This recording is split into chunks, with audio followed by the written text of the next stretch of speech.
Good afternoon. A very special welcome to everyone this afternoon to Women Worth and Wellness Spring Speaker Series, which with today's topic, COVID-19 unprecedented in our lifetime. What's next? We all know that our lives, our families, our friends, our communities have been turned upside down and inside out with COVID-19 in ways beyond our wildest imagination, and it's not over yet. This week is Passover and Easter, and we still cannot gather with our families and friends. Today, it is a race between vaccines and variants, with the disease burden shifting to younger people. This pandemic has affected everyone in the entire world one way or another. We all want to live long and live well, but we know that this pandemic has threatened our lives, our livelihoods, our lifestyles, and life itself. This is our new reality that we are trying to figure out every day while holding our breath and hoping it will end soon. However, nothing is certain anymore. A little bit of background on Women Worth and Wellness. It's a brand that I created in 1994 when I was a new private client wealth advisor, working with my clients, many of whom were execs, families, women, single, married, all ages and stages. I realized that overall, women had an unequal and disproportionate responsibility for health and wellness in their entire family. So parents, children, partners, themselves, while women's longevity is generally greater than men's. So from a financial planning standpoint, obviously, we need to take all of that into consideration. Hence, I made focusing on health and wellness a priority for women, being equally important to address as part of a strong wealth plan. As my mother often said, and perhaps yours did too, if you don't have your health, dear, you don't have anything. So a life plan that includes both health and wealth, once in place, has personal net worth and self-worth soaring, which the Women Worth and Wellness logo illustrates. It's like you feel on top of the world rather than under it when you have that life plan that focuses on your health and wealth. The next focus is sharing your strengths by giving back, philanthropy, and legacy planning. It's like, remember when we used to be on an airplane? Oxygen on you first, then sharing that strength with others who need your help from your wealth plan. People and not-for-profit organizations, an enhancement once again to your net worth and self-worth. Giving has a great way of saving taxes, and when you give and you share, you feel terrific.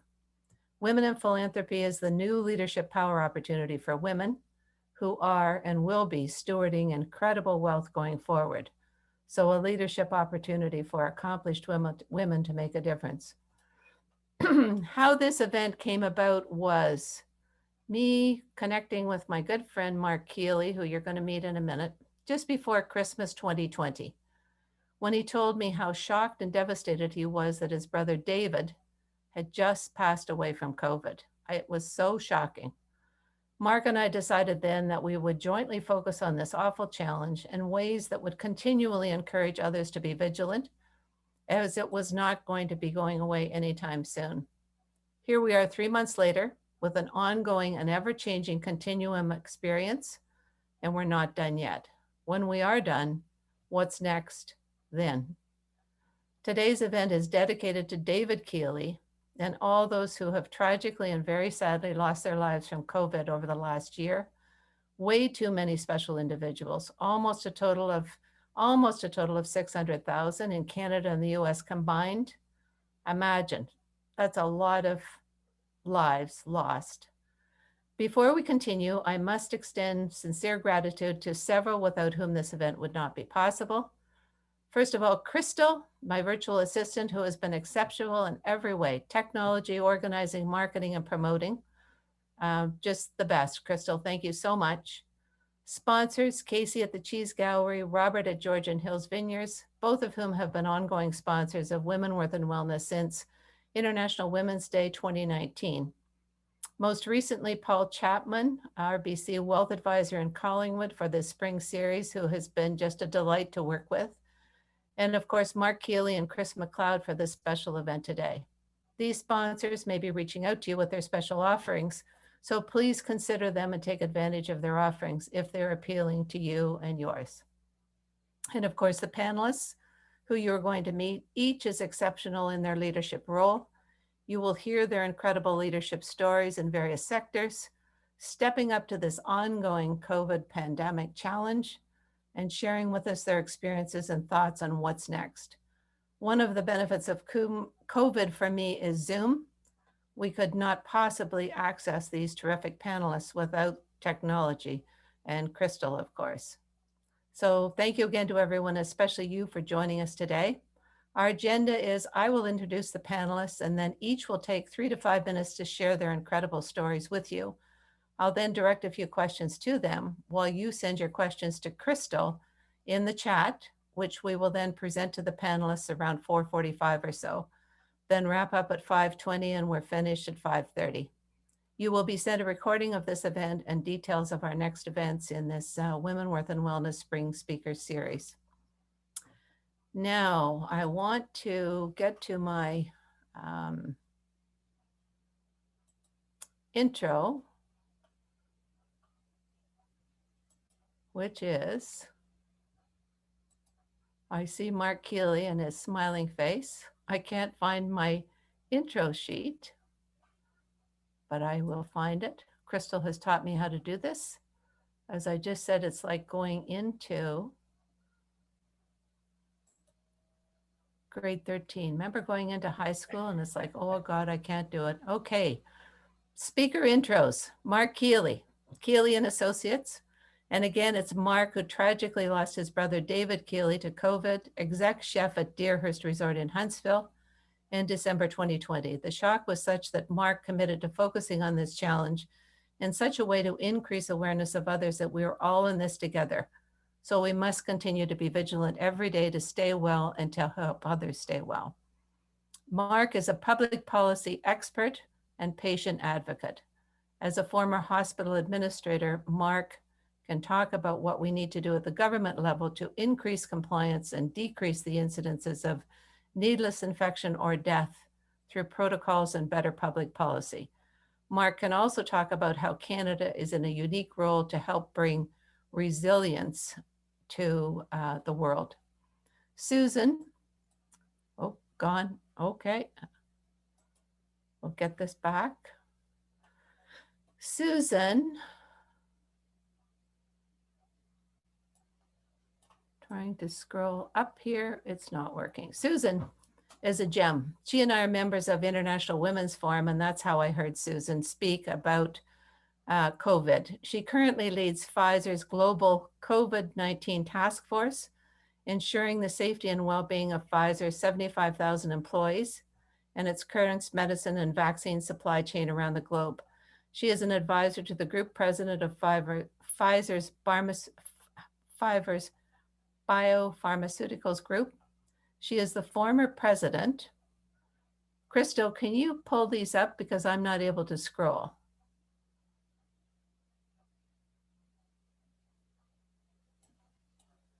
Would you like me to do them? Yes, I can. please. Okay. All right. So for Susan, she's the former president for emerging market. She's managed Pfizer's broad pharmaceutical portfolio and led almost 10,000 colleagues across China, Latin America, emerging Asia, Africa, Middle East, focused on improving the health, well-being of more than 5.7 billion people living in the regions. We also have Dr. Raj Panu with us, an advertising and communications expert with deep experience in the creation of compelling communication strategies that drive behavior change. And we'll speak about vaccine resistance and vaccine literacy. He's the founder of Emergence, a global creative agency dedicated to social impact. Prior to Emergence, he was the director of global health at McCain Health and the chief scientific officer of McCain Region Campbell Ward in Edmonton, Alberta in Canada. We also have with us George Irwin. He's the president and chief operating officer of Irwin Toy, quickly innovated once COVID impacted the world. And he became the co-founder of Trevor RX Corp, a PPE manufacturing company. So from toy to PPE, supplying North America with an innovative world-class product. Trevor has developed a state-of-the-art Pro Dual respirator mask, groundbreaking 3-ply mask design, and a cutting-edge biosubtle coating for mask filters and glove production. We also have Chris McLeod. He's the partner with Cambridge, one of Canada's premier litigation firms. He will discuss the unintended consequences of the pandemic, where many Canadians were not able to access the healthcare system at present because healthcare systems is dealing specifically and almost exclusively on the pandemic. He's releasing a book shortly called Beating the Odds, 11 Lessons to Surviving a Health Crisis and Lead a Resilient Life. How timely, Chris. And lastly, we also have with us, last but not least, Pamela Jeffrey. Her motto is when women succeed, we all prosper. An award-winning entrepreneur founded the nonprofit organization, the Prosperity Project, to mitigate the impact of COVID on women who are being disproportionately affected. Joining her is she has 61 female leaders from across Canada. And Pamela is best known as the founder of the Women's Executive Network in 1997, Canada's Most Powerful Women, Top 100 Awards in 2003, and the Canadian Board Diversity Council in 2009. So we have 6 amazing speakers here for you. Nancy, I'll turn it back to you. Thanks so much, Crystal. Crystal's the best. So Mark, over to you. If you could tell us your story, share us your background, and tell us what's next. Well, thanks, Nance. And this is a very august group, and I'm very humbled, as I've said previously, about being involved in this. I want to provide probably a little bit of a stream of consciousness, Nancy, just around the context by which this entire forum is based. And that is really on death and its impact of this virus and the pandemic. You know, I never thought for the life of me, and I think it's right that you made mention of the fact that I am in public policy. We do an awful lot of work in public policy, not only here in Canada, but globally. And I can tell you that one of the most unique selling propositions that we in Canada have is the unbelievably well done healthcare system that we have. And, you know, look, it like weather and probably where you get your coffee in the morning, people like to talk about healthcare in Canada. So I think it's one of those things that binds us as a nation, and it's a sacred trust, really, our health in Canada, is particularly here. It's the most unique healthcare system on planet Earth because it's publicly funded, but it's privately delivered. And I think when people understand that and what that means, it puts it in a very interesting position. In December of 2020, my family and all of our friends and those associated with my family and friends learned of the death of my brother. My brother was 61 years old. And the only reason I think, Nancy, that I wanted to get so public about it was I was watching the news the day he died, and it said, today, 15,001 people died in Canada from COVID-19. That was a casual comment by the mainstream media reporter. And frankly, I just thought, wait a minute, the 15,001st person was my brother. So I wrote an op-ed that was picked up by a national publication. And I'm really, again, even more humbled the fact that a lot of people wanted to hear that story because it was so personal, Nancy. And when I think about it, at the time, 15,001 families in this country had been impacted directly by the death or by the impact of COVID-19. And so as we're going down this path, and I think that I want to spend a lot of time today listening. I'm a very curious person too, for what Susan and Raj and everyone else are going to talk about with respect to this terrible pandemic and its impact, not only on families, and you're right, women particularly, but I think what's really fascinating is where and I make the point very clearly, we do need to be very, very curious about this. Oftentimes we're seduced into thinking that what's being told to us is true and credible. And I think we have to challenge back on a lot of that.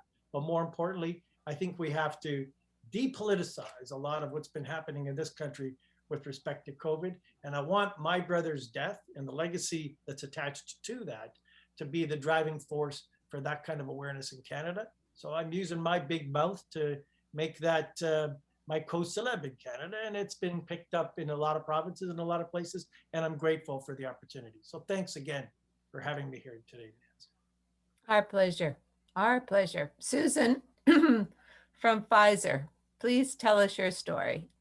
Thank you, Nancy, and thank you everyone for inviting me to be a part of this interesting discussion today. COVID is not quite as personal for me as it is as obviously is for Mark. I certainly have friends and family who have been impacted directly by COVID.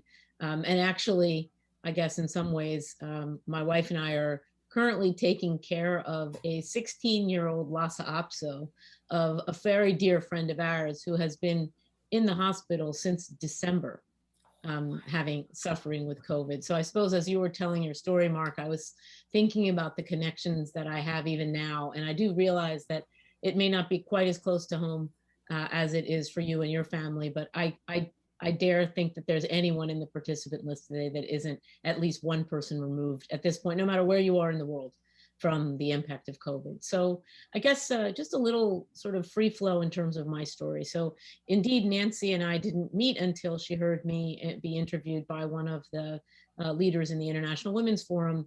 It was the second in a series that I did talking about the race for a vaccine. And obviously working for Pfizer, which I have done for the past 30 plus years, and having been engaged not just in emerging markets, but before that, I ran our vaccines division.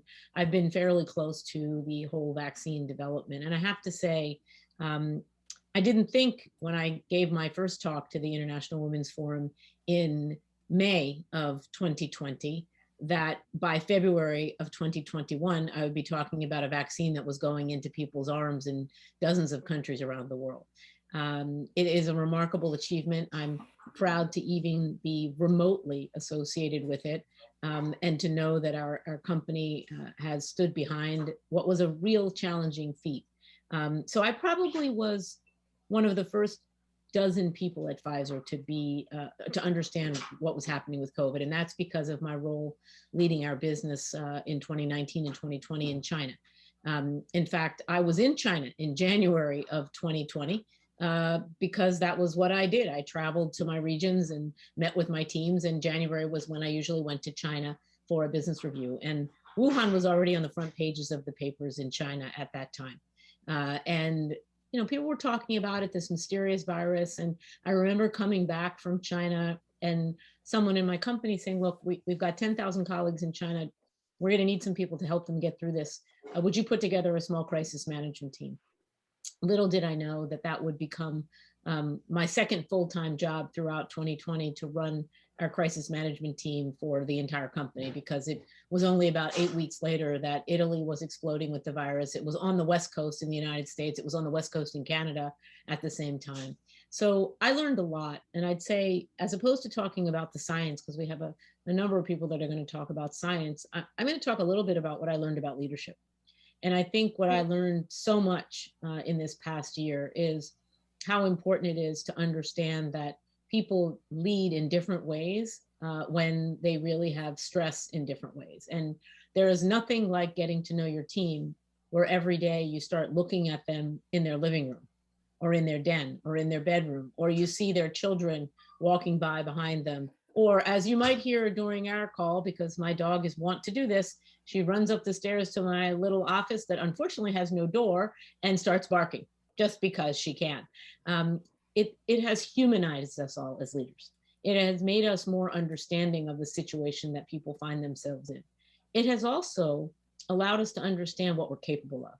Because for those of us that were capable of doing our jobs, because very few of us are actually manual laborers. We're not actually making things where we need to be somewhere to put together the widget. We have moved something that we thought we could only do in an office with a lot of equipment, with a lot of people around us, getting on airplanes, going to meetings, staying in hotels. We've done it from our bedrooms for 365 plus days. And so the resilience that we have learned to bring to the table, and the ability that we've brought to carry our corporations or our friends or our families all forward at the same time, I think is a remarkable learning that is going to change the way we work forever. And my last point, and I'm going to certainly let Pam be the one to talk most about this, I completely agree. And not to the detriment of the men on the panel or the men on the call, women have borne the brunt of a lot of this. I have seen it in my own colleagues and in my own friends. You know, a lot of women that were in the workforce had a lot of help at home. And the men too had a lot of help at home. Well, that help disappeared because they didn't go out during COVID. They also had a lot of help from the community. They had things that they did in the community did for them. Even just the simple thing of a couple times a week, you went out to dinner with your family. Well, you were, not only were you making dinner, you were making breakfast and lunch too.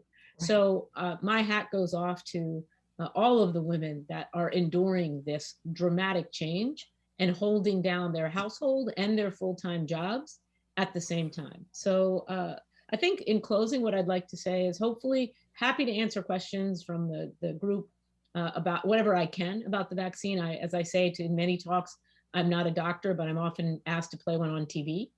So I will be happy to answer the questions that I can and just encourage people to take advantage of the situation to learn more about themselves as a leader. Thank you, Nancy. Back to you. Thanks, Susan. And Susan, this is Susan's last big gig before she retires. Indeed. And so we've invited her to come to Canada in the next 6 to 12 months, whenever she can. So hopefully we can meet her in person and have lots of stories to share then. Thank you. Thank you, Susan. Over to Raj, who too is in New York. He's from Edmonton originally, but his new focus is in New York. And he will tell us all about vaccine hesitancy. Great, thanks, Nancy. Well, I'd like to, thank everybody on the panel and Nancy for putting this together. It's a really important topic. I've been on a few of these panels now, and a lot of them have dealt with, the current state of affairs. But I do really think it's important to look forward. When I look at the city, this beautiful city of New York, where I've lived here 20 years now, this is a city that is, a majority minority city. Susan was talking about, the burden that the women have had. That is absolutely true. And minority women in particular, Black and Latino women in this city have been absolutely devastated. A lot of people have kids at home and they don't even have access to the internet to properly educate their kids. A lot of people haven't had the, as Susan said, for people like myself, I can work from home. It's not a big deal. But if you're an essential worker and you have to go to the factory or go to the office or wherever it is every single day, and you have kids at home and you can't see anybody, so healthcare and childcare and all these things, there are enormous risks that people are facing every single day. And for New York City to recover from this crisis is going to take many, many years. There's so many dimensions to this crisis and the way it's hit the city. It's terrible to see. But I'll tell you a little bit about my background. I am a scientist, actually. I have a PhD in biochemistry from the University of Alberta. I'm a virologist, actually, and I was an academic scientist for a number of years. And then I took a strange detour in my career about 20 years ago and ended up in advertising, which is a funny thing if you think about it.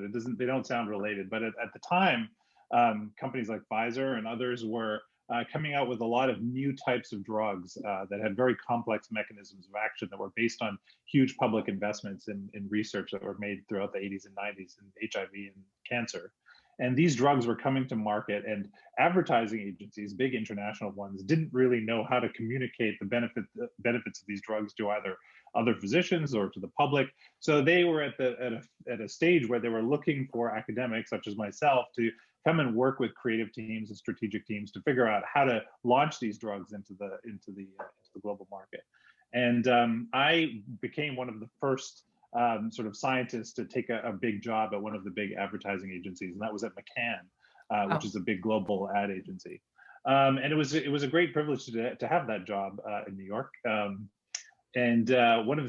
got to learn the trade craft of advertising, how it works, and how it's very sort of meticulous and data driven. And it's really about crafting the right messages and then getting them to the right people at the right time. That's the sort of basic philosophy of advertising. And the really key point about advertising itself as a concept is that it's a systematic process. It has to be very targeted. It has to be very intentional. And if those are the three things that are met rigorously, you can really change people's behavior. You can make people buy things. You can really, you can have a profound effect on markets and things like that. And the more I kind of got into it, I realized, wow, what a powerful sort of tool that it is, and how it can be used to shape the way people perceive and see things. And after doing it for many, many years, over a decade, one of the things that I was allowed to do at McCann was sort of become an entrepreneur of sorts. And I was able to start a little division inside McCann that still exists today. It's called McCann Global Health. And to be able to use the power of advertising for the public interest. So I was very focused specifically on the what were called the MDGs at that time, the Millennium Development Goals, which were, all the countries of the world sort of got together and said, we want to, end poverty and reduce the burdens of disease, et cetera, in many of the low resource settings around the world. And I got to work on specifically a project that Hillary Clinton, Secretary Clinton, at that time, Secretary of State Clinton, had initiated around maternal child health. And working with the United Nations and the US government, we did a lot of work in the developing world around trying to get people to be more, to have more better health-seeking behaviors in low resource settings, to have employ better hygiene practices and things like that. And so, and one of the things I found is that behavior is a key to many health issues, and communications is one way, not the only way, but one critical way of mitigating problems in public health. And so through that experience, I really found that, there is a potential use case for advertising that's completely different from selling stuff, although the methodology is the same. And that would be to try to find sort of things that are non-political but public interest oriented issues, and use an advertising approach to persuade and drive public opinion and change perception. And so with that in mind, I started my own ad agency called Emergence Creative about 7 years ago. And that's precisely what we do. We work on everything from, social justice issues to health issues, public health, mental health issues, all the way to sort of environment, sustainability, urban innovation. We do all kinds of different things, specifically around communicating these important ideas. And when the pandemic hit, one of the things that you saw was, there were a lot of people who were obviously very concerned, and there were COVID behavior situations where people were, not behaving safely in a COVID compliant manner. I'll say that, not wearing masks, not social distancing. And then which was one dimension of it. And then the vaccines came into play. And then there is this pervasive issue of vaccine skepticism or vaccine hesitancy.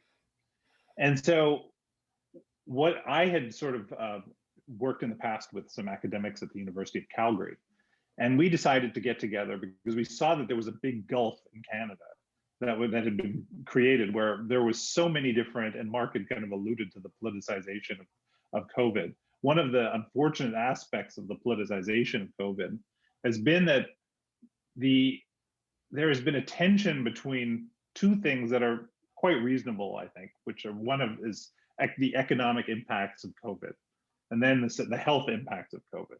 And unfortunately, this has been a very difficult thing for many governments to deal with, because they have to, if they tell everybody to stay home and shut everything down, then people are upset because it has a profound impact on their bottom line. But at the same time, if they open everything up, it causes, the potential for, lots of community-based transmission and terrible health outcomes, as we saw in New York, where, if you remember, last March was absolutely devastating to the entire city. Awful. So given that dynamic, we decided to sort of create a coalition of public, private, academic, and civil society actors that have no horse in this race other than the public interest, to be a vessel or a vehicle for communicating directly to the public on the issues of the dangers of this disease, to increase the COVID behaviors and to decrease hesitancy around the vaccination. And I can share with you very, very quickly some of the data that we have generated around these particular issues, because I do think they are very important. Can you see? Yep. Is it? All right. Okay. So we created an organization called 19 to 0. 19 to 0 meaning COVID-19, getting COVID-19 cases down to 0. And the basic concept around this was vaccines, as wonderful as they are and as wonderful as the science is, vaccines themselves do not save lives. It's vaccinations that save lives. You have to get those vaccines into people's arms. And that means, of course, a robust supply chain. And that also means making sure that people want to receive those vaccines. You have to seed the market for that. You have to shape the market for that. And the purpose of this was, to try to sort of, kind of counter detail misinformation and confusion. And here are some of the organizations that we have brought together. There are actually a large number of organizations that are more than this. And this is quite an interesting story. It's very entrepreneurial. It started off as about 5 or 6 people, and now it's over 400 people and growing. And it's a global organization. And we have people in the UK. If you saw Heidi Larson, she just published an article. She's part of our group in the Globe and Mail yesterday around vaccine hesitancy. But it's a really, really, really enormous group that includes the New York Academy of Sciences, Partners in Health, so NGOs, different universities, different academic physicians groups. So here's the bottom line, and then we can talk about this later because I want to turn it over to the next person. But the thing about it is that you've heard of this term, we've all heard of this term, herd immunity. This is population level immunity. How many people would have to sort of either have been infected or immunized to sort of reach a stage where people who haven't been vaccinated are protected just simply by the numbers. And the actual number of that, you've heard Dr. Fauci in the US say, but somewhere between 70 and 90% need to be vaccinated. So that means in Canada, it's about 30 million people or so. Right now, we've got about 100,000 people vaccinated. So those are the black dots on the left side. So you can see there's a long way to go in Canada before this is even an issue, partly because there have been supply chain issues. Those will be resolved. But currently, in terms of the number of people who are hesitant, we would have to convince approximately 5 million people who are currently either skeptical or don't want to take the vaccine at all. We have to convince them to take the vaccine in order to achieve herd immunity. This is a problem because this is looking forward. Once we solve the supply chain issues, there's still this issue of this gap, and if we can't close this gap, we won't be able to get to that population level of immunity that we need. And this is something of concern. So why is that? Very quickly, this is just some research that we've just done, and this is looking at social media. You can see that if you're looking at issues around vaccine acceptance, that the issue with the logistical supply chain issues have been disturbing to a lot of Canadians. That's mostly top of mind. Understandably, those things will be fixed. This is not a tricky thing. This is not an easy thing to do. But if you look at the second piece, distrust of institutions and elites is the #1 issue of why Canadians are hesitant to take the vaccine. And in fact, it is larger than safety and issues. It's larger than logistical issues. It's larger than distrust of big pharma and that sort of those types of things, or even how efficacious the vaccines are. And as a result, the fact that this is the predominant vaccine hesitant portion, really gives us an idea of who we need to be targeting our communications to.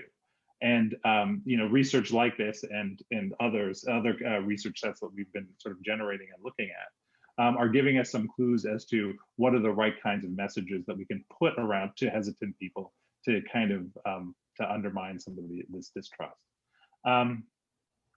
But I think I'll stop it right there, and then I'll hand it over to you, and I'm happy to take any questions, and I'm sure we'll have robust discussion on this. Raj, you're a terrific resource, and your heartfelt passion is going to make a huge difference. I mean, you're just building with all your expertise and your passion to really make some great things happen. So it's great to have you on the panel. I'm going to turn it over to George now, Mr. Toy Kuhn, who has just recreated himself. I mean, Susan, this is a story for you. Who knows what you will create yourself into when you retire? But George, over to you. Thank you very much, Nancy, and I'm honored to be part of this group today. Some old friends, new friends. I'm a COVID survivor. My wife and I both got COVID very, very early in March a year ago. And we thank ourselves every day that we actually survived. We were very sick. We were bedridden for 3 weeks. And coming out of it, we realized that we needed to do something, and that something was build a mask factory. And so we set out on that journey. And Mark, I feel badly for you and your family. I think about it all the time. It's I just feel very lucky, and my wife and I decided that we would find a way to make a difference. And so what we decided to do, like many of us here today, is we looked at what the problems were, and we looked at what we were being told. And I remember the phrases coming out of politicians and newscasters, the new normal. And I kept saying to myself, it isn't the new normal, it's the new abnormal. And everything was abnormal. It was so foreign to all of what we had experienced in the past. And we recognized that in order to make a difference, we decided that we would embark on a path to find technology to try and make a difference in the mask making business. And we, excuse me, we were very fortunate to come across a world-class invention in masks, which was very similar to the N95 from 3M, that it was a respirator mask. It was a full facial mask. It provided a complete seal. That's what it looks like. But where we found the difference is we decided we had to make a difference in terms of it's reusable, it's recyclable, and it has an efficacy of 300 hours or 30 days, so that at the end of the time, you put it into a recycling bin and we actually pay the facility to recycle. So not only does it reduce medical waste, but it actually creates a new revenue source for the medical facility, which has never been done before. And if that wasn't enough, we thought, well, okay, the world knows these masks, and there's literally billions of them sold. And we can talk all we want about how good they are. They're better than nothing. But we felt that we could do better. And so we found scientists and some creative people who came up with a antimicrobial biocidal coating, which we put in the middle of a mask. And so now we have a 4-ply mask that looks like that. And that mask actually captures and kills pathogens, viruses, fungi, including COVID-19 and all the variants. And so we have found a way, we think, to actually help hospitals and medical facilities to attack their acquired infection control within the hospital, because these masks will actually, when people breathe into them, it kills COVID immediately. So anybody wearing our mask going into a hospital is effectively as COVID-free as they possibly can, even if they have it inside them, because the air is trapped. And we also have created a mask for the general public so that any air they breathe, if it has got COVID in it, it gets killed in the mask. And these 2 masks are about to hit the market in April, and we think it's going to make a huge difference with respect to people who wear general masks, or whether they're going into a hospital or medical facility, they will have the opportunity to put this mask on, and it will eventually, we think, very positively affect hospitals in their ability to try and control infection. We do make other stuff. We will come out with a nitrile glove, which also has a biocidal coating on it. And this will be another game changer in the PPE world, because anything that a healthcare worker touches with the glove, actually, if there's viruses or fungi or particulates or any pathogens whatsoever, immediately it's killed. And so when you take that glove off, the bad stuff is on the inside and it will be continually killed. And we therefore think that we are going to, again, help reduce infections within the hospitals, which is a huge issue, particularly in the United States, because it's one of the measures that hospitals are, in fact, compensated by their ability to have an active and proactive infection control regime. So these are just two of the ways. We also have, and we'll start manufacturing next month, a air and surface purifier. And this we're very excited about, because we think this can get the kids back into the classrooms. It can get the teachers back into the classrooms and feel comfortable. This will clean a classroom in less than 24 hours of any surface area that has infections, including the common cold. And it will also clean the air so that air quality and surface quality will be as clean as we possibly can.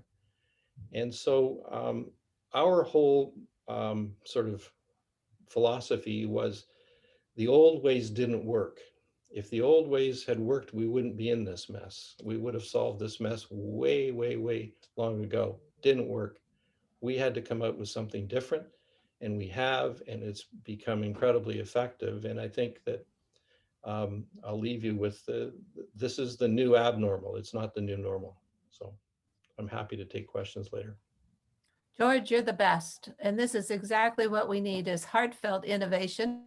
You toy manufacturer, and you took all of your contacts, but you took your passion and your leadership and your determination, and you brought all of this to market, which is so, so, so important.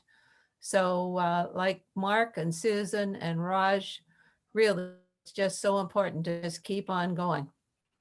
All of these first speakers that we've heard from are ones that have responded to the challenges that we've had. What we now have are two speakers who will talk about the fallout that we've had. Chris, in the Globe and Mail yesterday, there was a 2-page article on all of those people who have had health challenges, who got bumped because of the COVID focus. So Chris, maybe bring us up to date on what your role is and what you're doing and what your thoughts are about what's next. Okay, thanks very much for having me. Panel's phenomenal. I'm learning a lot, which is always great. I wear two hats on this one. A lawyer, and the legal profession has been dramatically changed, in some ways for the better. In Canada, unlike in the States, pre-COVID, if we went to court, we'd have to wear our gowns, our robes, go into the courtroom. That ended in March 2020. And now for several months, courthouses were closed. Well, the system adapted. We now do trials by Zoom, which is, I think, a positive innovation. There's so much time and expense lost for examinations, for discovery, depositions in the States. It's now all done online, which has a positive effect. It's more efficient. But there's also been a tremendous, and this is where law is on the front line. When all these businesses are shut down, the bills don't stop. There may be a stay on an eviction, but the landlords are still accruing the rent. When mortgages are deferred, the payments are still being accumulated. So the legal fallout as a consequence of COVID and the government actions shutting down business when we see it already with class actions against insurance companies failing to pay business interruption insurance, for businesses that literally tens of thousands of businesses that are going under. Our phones are ringing off the hook with people with the real challenges that are a consequence of it. So I'm happy to talk about any aspect of that if people have questions on the legal side. But on the more medical side, my other hat I wear is as a patient advocate. I have cystic fibrosis, which is eerily similar to COVID. in many respects. On the lung level, cystic fibrosis is you get infections, your lungs wear down. Ultimately, when your lung function falls below 30%, you're moved to a ventilator and a lung transplant. I had a health crisis in 2012 where my lung function had plummeted below 30%. 4 liters of oxygen a minute I was on. 4 of 6 months I was at St. Mike's Hospital downtown Toronto. Every antibiotic known to science they were putting in me, none of it worked. Ultimately, they were going to put me on the lung transplant program to see if you could get one, but we were heading into flu season. This was September, October of 2012. A company out of Boston, Vertex Pharma, had a new drug, and I was actually the first person in Canada to get on a CF gene modulator, precision medicine. My lung function from the point in time I went on it went from 30% to just under 60, which is remarkable within 10 days. And I've been going full steam ever since. Mark Keeley knows it well because he was there helping me make sure we got that drug into the country, which was in itself a challenge. But it opened my eyes to the challenges from a patient perspective of advocating for yourself. And we've seen, I think Mark or someone alluded to the fact that, well, COVID hit. All the other avenues where patients need to access the system, in many respects, was shut down. And it really hits people with disabilities or people who need constant care at a hospital. I mean, CF patients should be going to see their doctor every 3 months or every 90 days. The last time I was at the hospital was last March, unless you need a bed, and beds are in very short supply. So now the question is, how do we get vaccines to people who are most at risk? I've been pushing that one of the criterion we should be using to have people vaccinated is who is at most risk of filling a hospital bed and occupying it. I mean, a CF patient, for instance, if they get sick, without COVID, is in a hospital bed for weeks on end, and they would be in a hospital bed in a respiratory unit. And if their lung function is 40 or 50%, and COVID hits, they're going to be obviously the pointy edge of the spear in terms of negative adverse consequences. So we've had lots of advocacy that's been going on at the patient level, ensuring that people don't fall through the cracks. And obviously all attention, rightly so, is focused on the pandemic.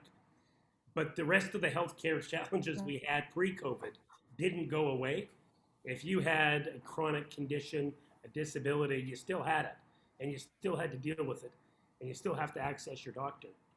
And often a hospital bed, of which we now realize, and at least I can feel on the Canadian side, one of the things that's really come to light is the frailty of the health system. I mean, it's the limited number of beds, the challenges that we had on access to healthcare from the patient perspective. People who are in the patient advocacy space were well aware of it, but it's now been highlighted throughout the COVID crisis. So I'm happy to answer and talk about any questions around the patient advocacy piece, those who've been left behind or fallen through the cracks, and on the legal piece, obviously, which just in terms of the economy and enterprise and how people are dealing with this, both on the US and the Canadian side. If your business is getting shut down and you can't pay your bills as they become due and receivers are coming in and bankruptcy is an option, you call your lawyer, and if you need a hospital bed, you try and call your doctor. Right. So happy to talk about both of those two pieces of the equation. And my last point, just because it's the one, having gone through the health crisis in 2012,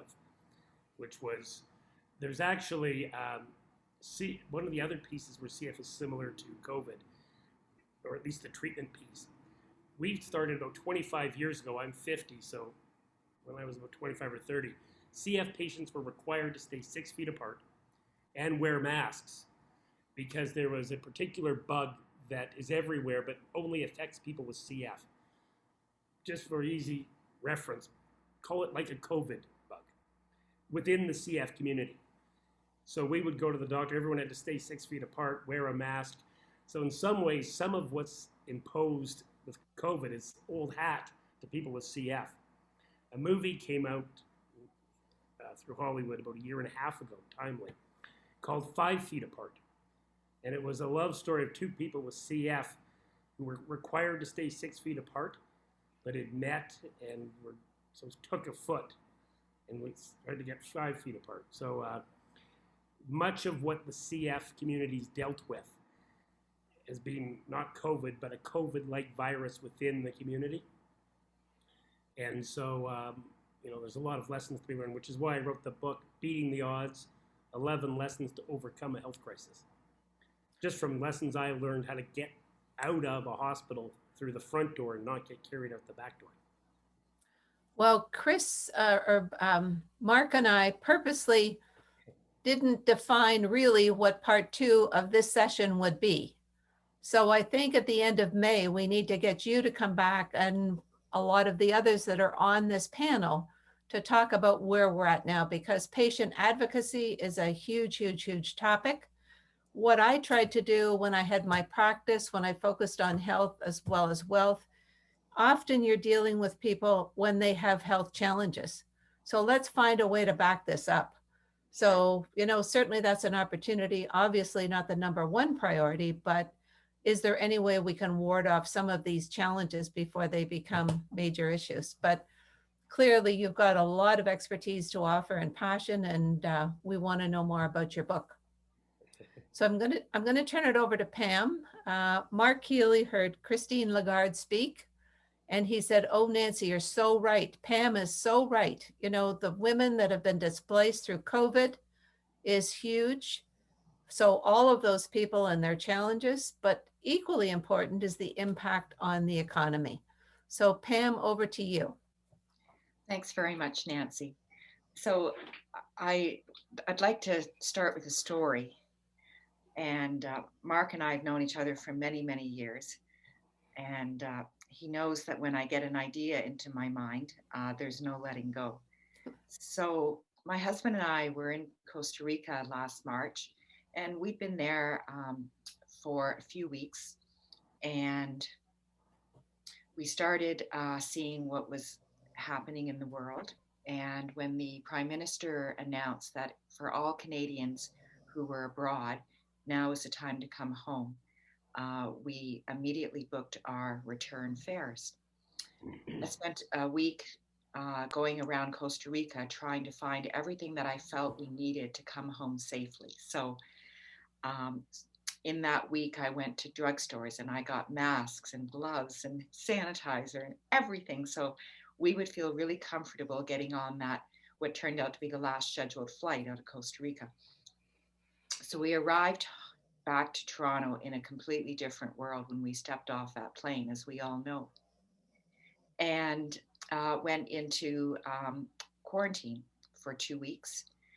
And I got really sick. About 5 days after we got home, we'd spent quite a lot of time standing at the luggage carousel at Pearson Airport. And there were flights coming in that Saturday. This was March the 21st, I think, or the 19th. There were flights coming in from all around the world, and everyone was really crowded around those carousels. So about 5 days later, I really did not feel well and went to bed, parked myself in another bedroom at the end of the hall, and was in bed for about 10, 12 days and had these unbelievable hallucinations. And finally, after 12 days, I kind of got up and dusted myself off, tried to get tested, but because I had 8 of the 10 symptoms at the time, I couldn't get myself tested. So it then started to dawn on me that this was going to have a really hard impact on women. And I went downstairs to the basement at the very end of March, and I reached out to 61 other women who I knew, all leaders in Canada. And we had a series of Zoom calls, and I invited them to come on these calls and have a conversation with me around, did they feel the same fear that I was feeling, that this was really going to hit women hard? And they said yes. And I shared with them a 5-point plan that I'd come up with that would address that impact on women. And they said, we're in. And so we launched the Prosperity Project on May 21st, 2020. 62 of us, 45 of us are mothers, 4 of us are Black, 8 of us are women of color. We have 2 women who identify as LGBTQ2S+. We have Indigenous women. This is a collection of extraordinary women from across the country who said, we're going to roll up our sleeves, put our own money in, and go to work. So since we launched in May, we have been doing a lot of education and research and taking action. I have a really healthy fear of infectious disease. I have 2 sons, as George and Mark know, and when my youngest son was 7 weeks old, he got bacterial meningitis. It was pneumococcal meningitis. And so from the very beginning, I was fearful of this disease. And when my 7-week-old was sick, we lived at Sick Kids Hospital for 3 weeks, a week in ICU and 2 weeks in infectious disease. So I took this really seriously, which is why when we started the Prosperity Project, we took it seriously. So Nancy, since we started, we have done research. Tomorrow we are unveiling our Rosie the Riveter campaign. And I'll just Look. Yes, look. So we are unveiling a campaign to inspire Canadian women who have lost their jobs or who have left the workforce voluntarily in order to homeschool, look after parents, do all those things. We are saying to Canadian women, take the opportunity, please, to think about your career and doing something different. And so tomorrow we're launching our Rosie the Inspired Riveter campaign to encourage young women and women who are already in the workforce to think about careers in STEM, to think about the skilled trades, and to think about leadership roles. We do link women to prosperity. It's why it's called the Prosperity Project. There is an undeniable link between the importance of women in the economy and our recovery. And if we don't get women back into the workforce, we're not going to be able to have any kind of an economic recovery that we all need to have. And so that's why the Prosperity Project was born. It was to encourage women to come back to work if they'd left, to stay in the workforce if they're still there, and to really take the opportunity to reskill. As well, we, in a couple of weeks, are unveiling our initiative where we're matching men and women with nonprofits across Canada that deliver services to women and girls. We started our pilot in January, and we've put volunteers across the country into nonprofits that are at risk of closing. These are nonprofits that deliver really important services to girls and women in the areas of physical health, mental health, job counseling, gender-based violence, so women's shelters, for example. We have men and women who have rolled up their sleeves and have already been in these nonprofit organizations providing hands-on work through 40 to 160-hour engagements. So it's more than being on a board. It's actually going in and doing the day-to-day work. So these are folks who are doing new budgets. They're doing new HR plans. They're doing new strategies, sustainability strategies to keep nonprofits alive and delivering important services. We've also done lots of research, but I wanted to focus this afternoon on the action that we're taking in order to address what the research has told us, which is that women are bearing a terrible, terrible burden. And that's why the Prosperity Project was born. In the absence of your leadership and George's and Raj's and Susan's and Mark's and Chris's, imagine what would not be happening. So I think I just want to say a huge bravo to all of you for reaching out and doing what you're doing. And leadership is so important. And leadership is important for everyone. Even if you haven't done that before, just get in the game and participate and help in any way you can, which makes a huge, huge, huge difference. Before I pass the questions to Crystal, on the panel, is there anyone who would like to ask one of the other panelists a question?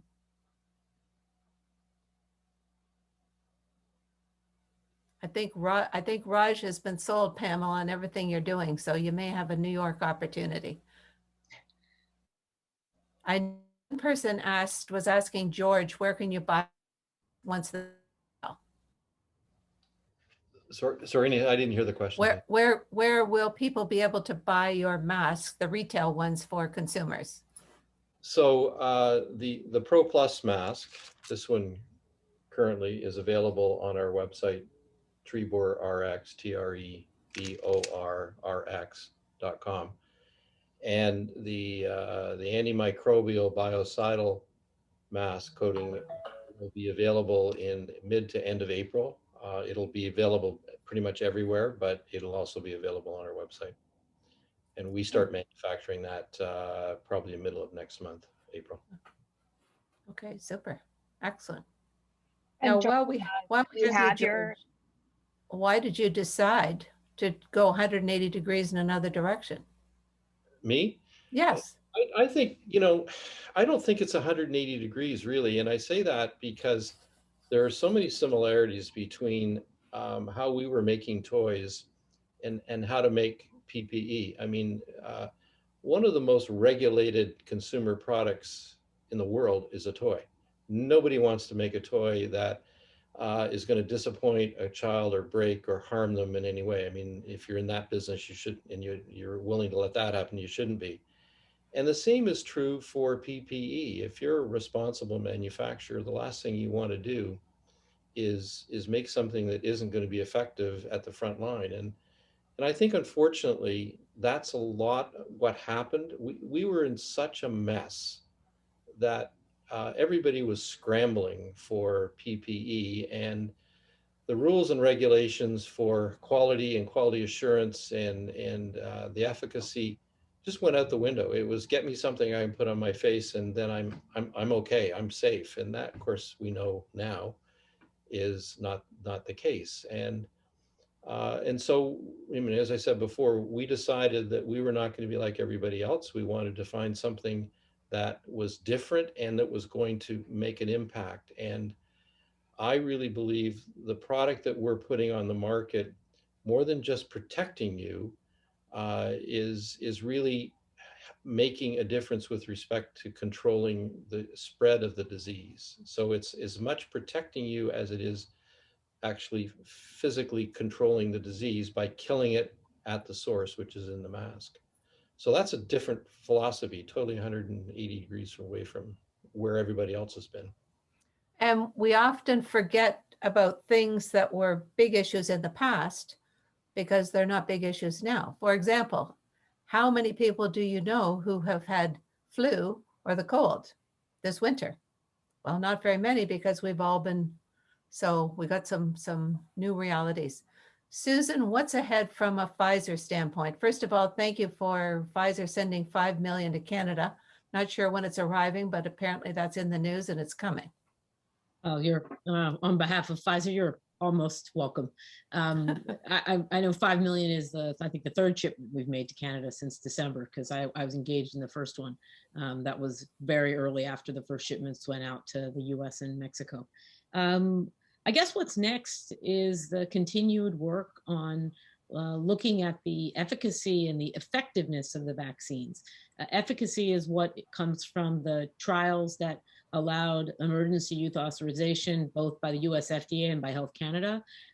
Effectiveness is what comes from real world evidence. So actually the use of the vaccine and now the hundreds of millions of people that have been vaccinated. And just yesterday, the CDC came out with a study they did, independent of Pfizer and Moderna, on the actual real world effectiveness of the vaccine. So following healthcare workers that were among the first to be vaccinated in the United States to see, is it really living up to what it did in the 20,000 patient trials now that, or 40,000 patients actually, now that we can look at millions of people being vaccinated. And the good news is the early evidence is quite positive. So efficacy is what we have to prove for the regulators. Effectiveness is what we have to prove for the general public. So to Raj's point about hesitancy, I think the more data that can be collected by trusted outlets that may not be the companies whose data I know is not suspect and is done in the most appropriate and professional way. Some people look at it skeptically. I give them that possibility. So I look to other sources when data comes out from places like the Center for Disease Control. I'm sure there'll be similar data coming out of there was just data came out of the government of Israel. So there are more third parties, I think. So I think that the next piece that is being looked at by all of the big manufacturers is, do we need continual booster shots? Will we need, and as you said, Nancy, in your introduction, it's a race, the virus and the variants, right? Why are there so many variants? It's because the virus has been allowed to run wild around the world. And we just haven't gotten ahead of it either through public health measures like masking and social distancing as appropriate, or just the intense work it is to roll these vaccines out around the world. So what's next, I think, is looking at booster shots, looking at the effectiveness of these vaccines against the variants, even looking, as many companies, including Pfizer, have announced, do we need to slightly tweak the vaccines to become a new version of the current vaccine? So the same platform, the same concept, but the difference in the kind of vaccine that Pfizer and BioNTech have come forward with, as well as Moderna, is the vaccine is actually a code. And it's the code for what your body needs to produce to fight the virus. If the virus has slightly changed, you may need to slightly change the code. So that's the work that's going on. If a slightly changed code will produce a slightly more effective vaccine against some of these variants. So that's sort of the next frontier. There is also work ongoing at Pfizer and other companies for something that we haven't talked a lot about, but I think deserves being talked about, especially for many of my panelists here that suffered with the disease. What if there were actual bona fide treatments for COVID-19, treatments that people could take so they could get out of bed earlier than 12 days? Maybe that they don't have to go to the hospital, end up in a terrible situation, intubated and on a ventilator.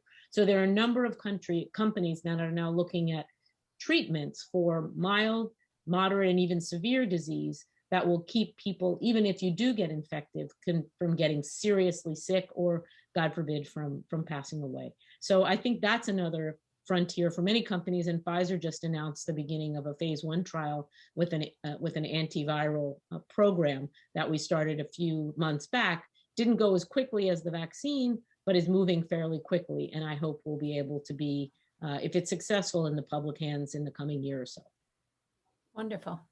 Well, I think we're all ambassadors for life, and so a question for Raj is, when we run into a relative or a friend or someone who says, I am not getting that vaccine, because tell us what the response needs to be.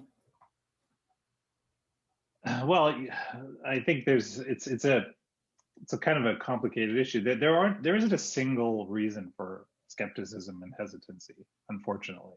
It's a constellation of ideas. I think some are very reasonable and some kind of move into the unreasonable. I think from the reasonable sort of side, safety issues, people are concerned, efficacy issues, people are concerned, very specific use cases, for example, pregnancy or autoimmune disease, things like that. People have legitimate concerns and questions. I think, for example, I saw today that in Ontario, Premier Ford had expressed some concern, for example, about the AstraZeneca vaccine. Even though the studies have shown that, the way they're going to be using it in Canada, so people over the age of 55 years old, where you can see there's a very, very asymmetric benefit to risk profile that is very, very strongly in the benefit side. But you can tell that people have concerns because of things that they've heard. I do think the media participates in creating some of these, some of the fear. The other piece of it is, and we're doing some work right now in Montgomery, Alabama, among hesitant people. And, this is looking at African-American populations in the South.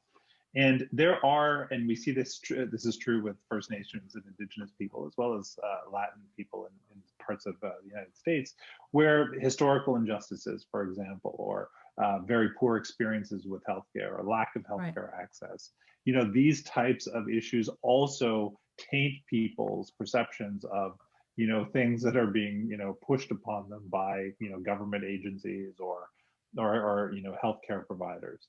And those are also, I think, extremely legitimate concerns that need to be addressed. And there are ways that people are addressing them.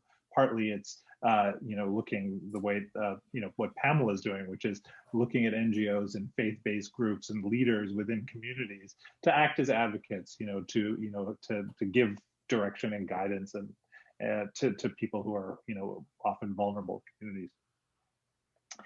It's the last piece, which is these individuals who have kind of anti-institutional worldviews, where you see, a lot of misinformation being shared at very alarming rates. And actually, some work that was done just recently at the University of Alberta showed that actually there are a very small number of people, I think 12 to 15 people, that have disproportionate, like they are responsible for creating about 60% of the content around misinformation around the vaccine. And then they become magnets. And then they become magnets. Right. And so, it is this kind of like dissemination and propagation of this information, which is exacerbated, of course, by social media and, these various different platforms. And it's very difficult to get our head around. And, when you encounter things like that, it's very interesting. We have actually launched a number of campaigns, both national television campaigns as well as local social media campaigns in Alberta, where this type of mentality has certainly got a grip on a very small minority of people. And the one thing that you find is that using traditional public health messaging does not engage people with these ideas. It doesn't. You can talk about safety, you can talk about efficacy, you can talk about risk, you can talk about any of these things that are sort of standard ways of engaging individuals who have these types of perspectives. And what you find is that they have absolutely no ability to sway people. You can actually engage people using different kinds of emotional messages that are resonant within their sort of worldview. And we have had actually some success with that. But it's an iterative process. It's not an easy thing to do, but it's a necessary thing to do. I'm going to interrupt because Mark is dying to comment on resiliency. No, this is Nancy. Thanks. What I wanted to bring up is we were talking about what things are happening, like Pam had mentioned, with respect to women getting together and talking about what programs or services could come to bear in these kinds of things. What this pandemic has done, in my opinion, in Canada, is it exposed some real immaturities that we have in this country. And I'll be very classic about this in terms of my examples. When the Tylenol scare happened, there were 6 people that were killed. The entire country mobilized in both Canada and the United States, its industry and its government to triangulate around that problem and solved it. The same thing that happened with the tainted blood scandal. We had co-opted media who were working very closely with the government to make sure that there were no misinformation out. There was no misinformation that had occurred. We didn't have that when this pandemic hit. As to Raj's point about this, just this onslaught, a mind-numbing siege of and disinformation, and really I'll just say it was inconsidered public opinion or inconsidered opinion outright. One of the things that has sort of occurred as a consequence of this pandemic, notwithstanding the great stuff that Pam has done and what Raj and Chris are doing as advocates, but particularly with what Pfizer and those folks have, is the unbelievable innovation that's come out. And I think George plays right into that. In terms of resilience, and I think this is something that we as Canadians ought to take a lot of pride in right now as a consequence of what we're doing. My job in terms of health system design, which we're very good at, is I know that we could take that and it could be a beacon or a shining example of what we can do in other places. I sit on the board of the Jamaica Disaster Relief and Resilience Initiative. And as a consequence of this pandemic, and this plays directly into folks like George who have clear infrastructure available to create something that can be used in a resilience play Caribbean-wide. So we've got this initiative right now, led by us in Canada, where we're talking about having a CARICOM and Latin American-based resilience strategy led by Canada, because we've been very good at that. And I think those are the kinds of things that we need to be vigilant about and continue to exploit, because we're good at it in this country. Very I want good. to jump in there if I can, Nancy, Yep. because as Mark has said, what we recognized very quickly was there was no PPE industry in Canada. It didn't exist. It does now. And there was no cooperation or plan on how to get it distributed and how to get it to the people who needed it. It was just literally the wild, wild west. And so myself and two other gentlemen created CAPM, which is Canadian Association for PPE Manufacturers. And we now have approached both our federal and provincial governments to advise them that we have a plan in place should this ever happen again, so that the people who need the protection know where to get it and how to get it quickly. And because of the chaos that existed, we think that it's important that there be, an industry organization that actually is going to step up and have a seat at the table to say, here, this is what needs to be done. Let us do it, because you didn't do a very good job the first time around, and let's not make that mistake again. And this is the kind of thing that I think sort of is an example, Mark, of what you're talking about. It's what's next, and we're bringing a plan for what's next. When I worked at Procter & Gamble, I was in HR, so spent a lot of time with the manufacturing facilities. And of course, one of the goals always was to focus on a total quality process, the Charles Deming approach. And when you look at what has happened with this whole situation, the total quality process has been non-existent. So of course, if we go through this again, to Susan's point, there'll be a lot of us who are witnesses to what needs to be done differently, and a huge opportunity. So for all the people like you who have stepped up in the midst of it, bravo. I'm going to go to Crystal. Crystal, have we got one or two questions before we wrap up that you want to? Yes, I do.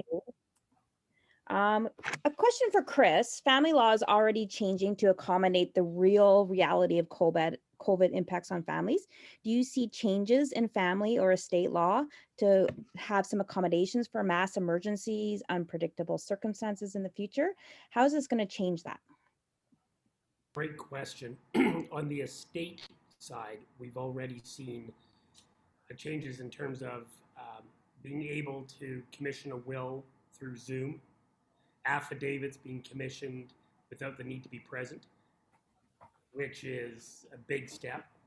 Law tends to move incredibly slowly. Before we moved to Zoom hearings 6 months ago, we'd been operating on the same system for about 200 years, where we would all go to the courthouse, wear robes and proper court attire. And it was very, even the way we have garnishments and writs of seizure and sale are rooted in the 19th century, when we're doing online banking and money is transferring between accounts at the speed of light. But the way, if you have a judgment that you would move to seize money, would be to file a writ of seizure, a writ of sale with a sheriff. It's very, so the fact that law has moved as quickly as it has, utilizing Zoom, is really remarkable. But on your point about estates, we've seen the ability to have affidavits and sworn over, and you can deal with a testamentary will through Zoom, through your lawyer. There will be slow and increased progress on the estate piece, but it'll be slow coming, is my guess. State law has been fairly much baked in over the last several hundred years. The ways that it'll change will likely be the ability to, who can be a witness? Do they have to be present? Does your lawyer have to be in the room with you? How do you communicate? It'll be a communication piece that where we will see the change. With family law, you're already seeing, again, just the access through Zoom to be able to see a trier of fact, a lot more push to mediation and reconciliation and arbitration. And I think the other piece that's heightened, that we've heard about the mental health challenges and the impact on family, the domestic abuse that we've seen an increase of, or whether it's just become more brought to light as opposed to both an increase and more of it's coming to light. That ties into the matrimonial. So I don't know that we'll see changes to the rules of procedure per se, but we will see a heightened acknowledgement of the impact of mental health and the challenges and the stressors that families face. But on the actual practical procedural legal piece, it'll be more on how we communicate and advocate with the trier of fact and present witnesses and evidence through video conferencing, which in itself is a huge step forward. Incredible.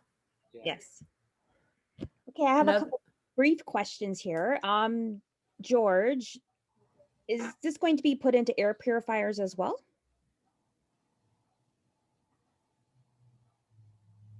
You're on mute. I'm sorry, I am on mute. Yes, there will be a form of it in air purifiers and surface purifiers, correct. That's terrific. I heard the other day, we focus on the environment, thinking outdoors, but of course we spend 80% of our time indoors. So what is the inside environment all about? Crystal, another one? Yes, for Pam, what are some tangible ideas for everyone in Canada to help advance women in their recovery?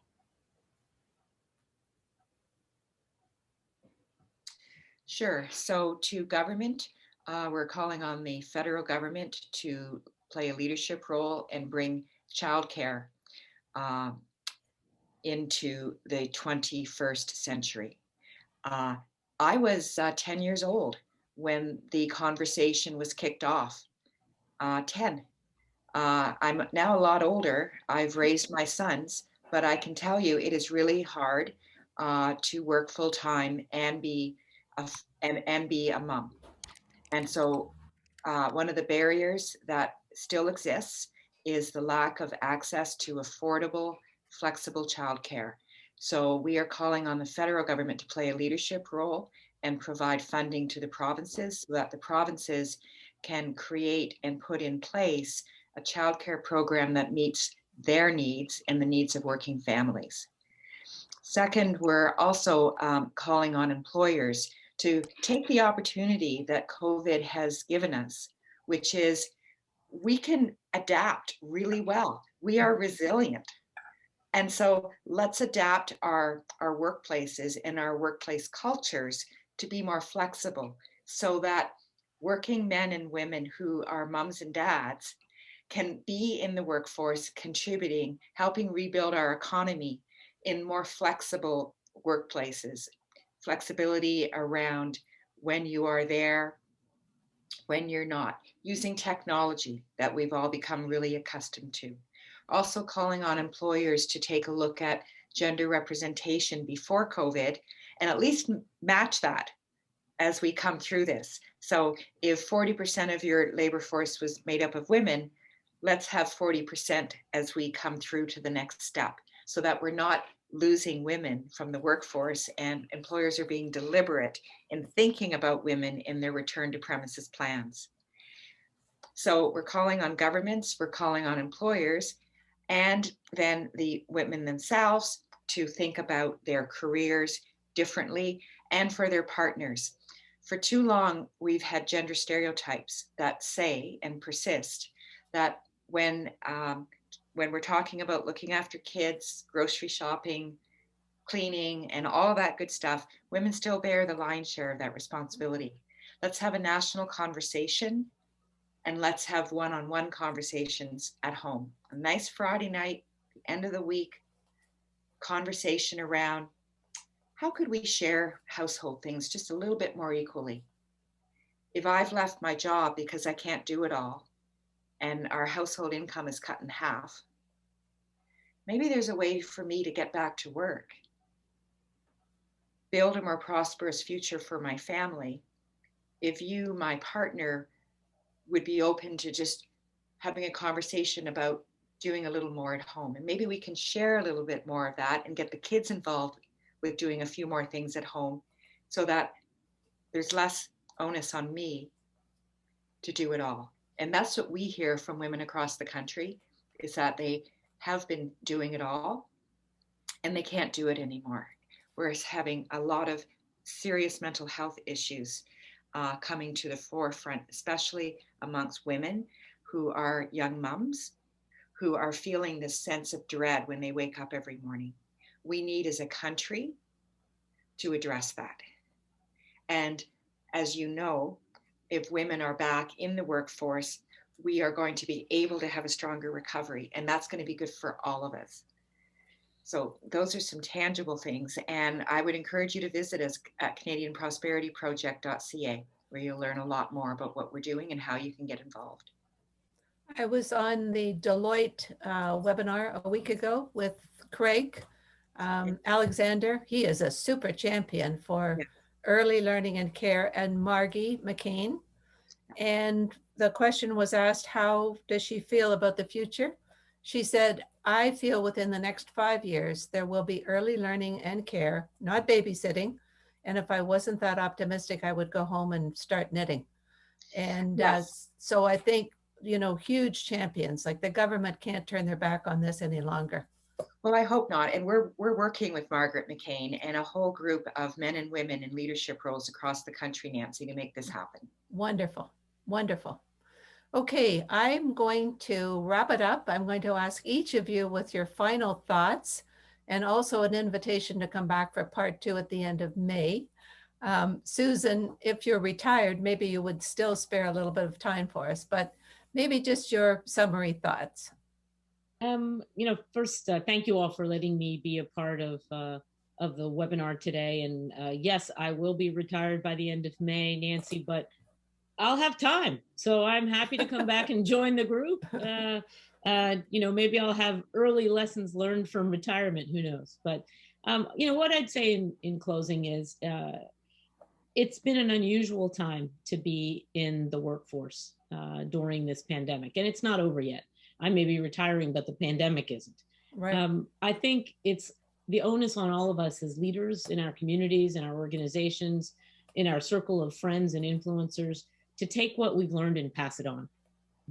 That's why I'm willing to speak to whatever group asks me to speak, to talk a little bit about what I've learned and how we've had to all learn it without a playbook, without a series of instructions.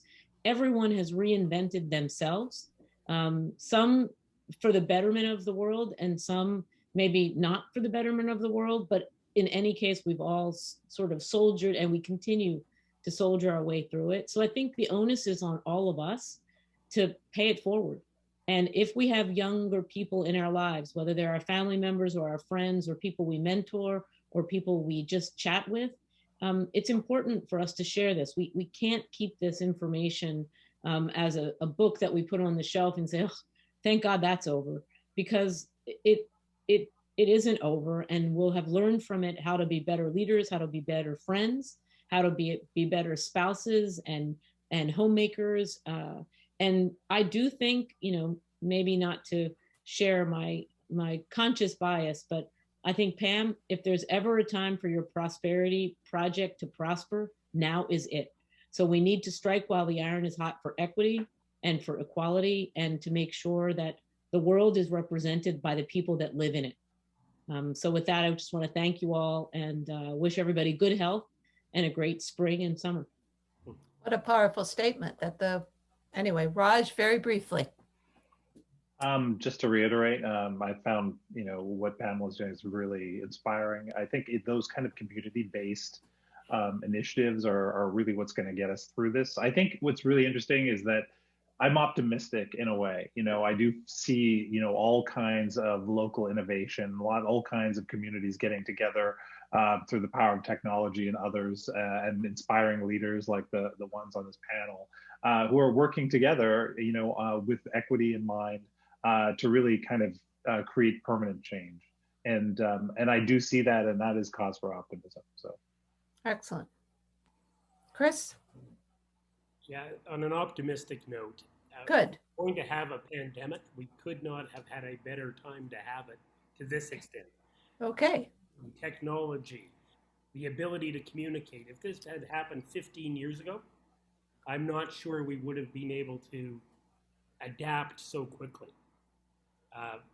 Maybe Zoom technology was available 15 years ago, but to the average Joe Canadian, it wasn't available, certainly. It was the corporate piece that was very expensive.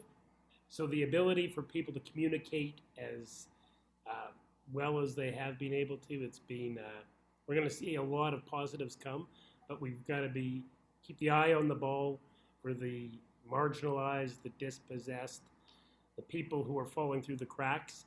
The cracks are bigger, but our ability to keep the eye on helping people get out of the cracks is what we have to focus on now. Excellent. Well said. Perfect time to have a pandemic. Who knew? George?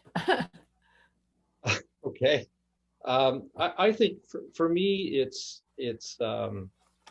incredible that we've brought 3 or 4 vaccines to the marketplace in as short a time as we've done. Yes.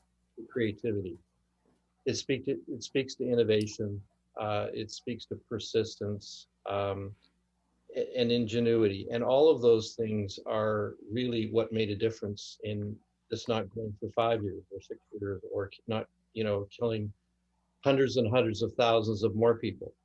And I think that we've got to learn about, we have to move forward. We can't look back. And I think we have to recognize that today's innovation is old news in a few months or a few years, and there's got to be something new to replace it, and don't rely on the past. Excellent. So true. So true. Well, champion to you for being an innovator for sure. Pam, some final words? Yeah, I'm going to conclude by saying that we can't have an economic recovery without women.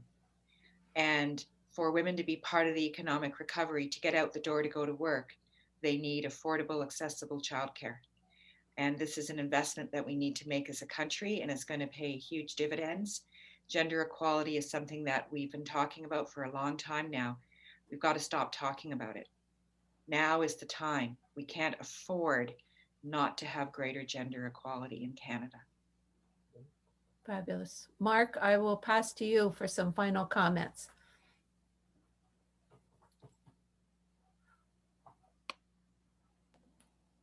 Can't believe that I would be on mute. I want to thank the panelists too for participating in this. And look, I never thought that, Nancy, that the death of my brother would prompt a lot of this discussion that's happening, not only in Canada, but globally as a result of my big mouth. But I will say this, and I think it's important from this perspective, just to knit this all together. My mother has a great line, and she always used to say, you got to show your brains off. And I think that when you look at this group and you look at the people that even participated in this panel today by being a viewer, I think if it could prompt some kind of innovation or some kind of integration or call to arms like what Pam is doing, I think we've got a wonderful way to nip this in the bud.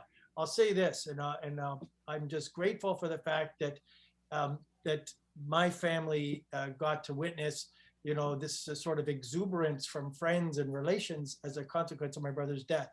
But his wife, who is left now without a husband whom she adored for many, many years, is struggling. And I think that systems need to be in place so that we do cater and show our brains off on the kind of innovation and resilience that looks after people like my sister-in-law.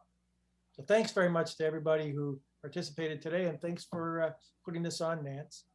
I'm delighted it's recorded because we've got some great phrases to pull out, like put your brains forward. Like, who's ever heard that before?